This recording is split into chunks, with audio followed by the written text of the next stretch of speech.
Assalamualaikum warahmatullahi wabarakatuh. Perkenalkan, nama saya Putri Nurhayatul Badriyah dari kelompok 1 Ilmu Alamiah Sosial Budaya Dasar STI Al-Muhajirin. Dosen pengampu kami adalah Haji Amit Saiful Malik, MPDI. Assalamualaikum warahmatullahi wabarakatuh. Perkenalkan, nama saya Syifa Nur Anissa, kelompok 1 Ilmu Alamiah Sosial dan Budaya Dasar. Assalamualaikum warahmatullahi wabarakatuh. Perkenalkan, nama saya Tuti Alawiyah Robiatul Adawiyah dari kelompok 1 IASBD STAI Al-Muhajirin Prodi Ilmu Al-Quran dan Tafsir semester 1. Ini rekan kami Adinda Nurul Hayati yang berperan sebagai narator. Perkenalkan, rekan kami Ujang Ahmad Sumantri yang berperan sebagai fotografer. Perkenalkan, ini rekan kami Abdul Muhi. Manusia adalah makhluk Tuhan yang diciptakan paling sempurna karena memiliki akal. Akal menghasilkan banyak kebudayaan dan selalu mengalami perkembangan di berbagai bidang sesuai kebutuhan, dan selalu ada pembaharuan. Pemikiran manusia yang berbeda-beda menghasilkan kebudayaan yang berbeda-beda pula. Misalnya dari segi ekonomi, dahulu kita menggunakan sistem barter karena yang terkadang merugikan karena pertukarannya tidak sesuai dan sulit untuk mendapatkan barang yang kita butuhkan. Nelayan dahulu mencari ikan menggunakan perangkap dan jaring yang hasilnya sangat sedikit.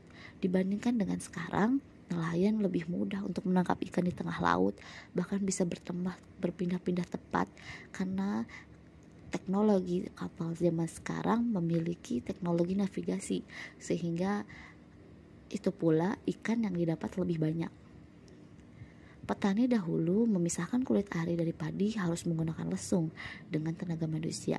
Tentunya jika dibandingkan dengan saat ini menggunakan mesin penggilingan padi, hasil padi yang bisa diolah akan jauh lebih banyak. Itu mengapa kebudayaan mempengaruhi perekonomian juga.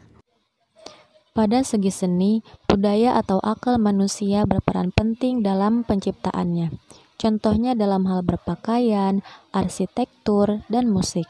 Fungsi pakaian saat ini tidak hanya berfungsi untuk menutup kemaluan, tapi juga memiliki nilai estetika, memiliki nilai yang jika dipakai akan menunjukkan seorang berasal dari golongan mana. Di arsitektur tentunya mengalami perubahan. Dahulu kita memakai dinding bilik bambu dan atap daun kelapa. Saat ini rumah seperti itu sulit dijumpai karena alasan mudah roboh. Rumah berpagar besi dan beton lebih banyak diminati saat ini. Musik pada zaman dahulu lebih bermakna dan instrumennya lebih sederhana seperti seruling, gamelan, dan kendang. Musik zaman sekarang lebih banyak genre musik dan alat musiknya lebih beragam, seperti genre musik hip-hop, pop, dan lain-lain. Selanjutnya dari segi transportasi. Mulanya nenek moyang kita menuju tempat tujuan dengan berjalan kaki atau menaiki kuda, kerbau, dan unta. Kemudian berkembang menggunakan sepeda dan kereta. Dengan tenaga hewan, hingga saat ini kita bisa menikmati teknologi kendaraan seperti motor dan mobil. Dengan pesawat, kita juga dapat menempuh jarak yang jauh dengan waktu yang singkat. Selanjutnya dari segi teknologi komunikasi. Dahulu nenek moyang kita saat memanggil seluruh warga tidak menggunakan pengeras suara, melainkan dengan beduk dan kentongan. Lalu berkembang menjadi mengirim surat dengan merpati, pos, ataupun dengan telegram. Saat ini, kita sangat mudah berkomunikasi dengan seseorang yang sangat jauh. Walaupun jauh, tetapi terasa mudah dan dekat karena adanya smartphone dan sosial media. Dengan adanya smartphone dan sosial media, kita begitu mudah untuk mengakses informasi dan kabar berita dari berbagai dunia.